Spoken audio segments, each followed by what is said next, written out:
si Bagyo Nandong mga kaibigan, kaya mag-iingat po tayo ngayong hapon. Alas 4 po ng hapon nag-umpisa na ang malakas na ulan.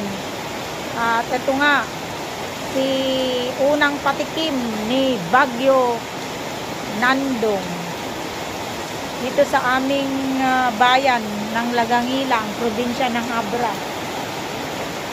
Lakas ng ulan guys, mag-iingat po ang lahat at sana hindi na po ito lalakas pa dahil masisira ang mga palayan, ang mga pananim namin dito sa aming probinsya. At tayo'y manalangin na sana hindi na tumindi ang Bagyong Nandong. Mag-iingat mga kababayan.